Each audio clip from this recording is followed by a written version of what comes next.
Hello, this is State Senator Dale Ryder, and welcome to another edition of the 2-Minute Drill. Today is Thursday, March 1st, and I'm coming to you today from just outside the Senate chamber.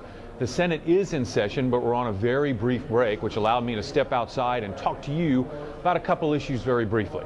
First, as today is March 1st, we're at the very early part of the session. In terms of process, what's happening now in the state capitol is legislators who have introduced their bills, whether they be in the Illinois House or the Illinois Senate, are now trying to move those bills through the committee process, which they must survive that process before coming to the floor of the chamber in which they were introduced.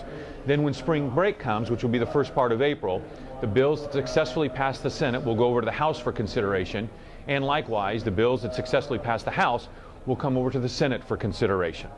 The second issue I want to talk to you about is something that's actually going on in the Illinois House right now. Just today, two pieces of gun control legislation, which I've been contacted by many constituents about, which have created a good deal of alarm among those who are concerned about protecting our Second Amendment rights, actually passed out of a House committee and are pending on the House floor today. The first one of those is House Bill 5831.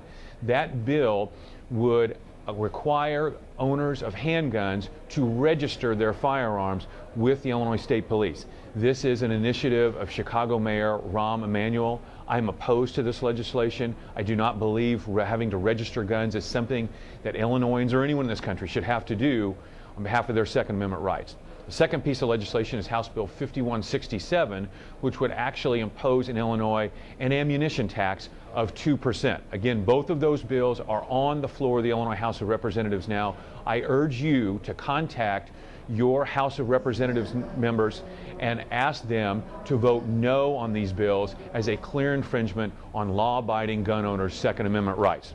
With that, I hope you have a great weekend, and thank you again for joining me for another edition of the 2-Minute Drill.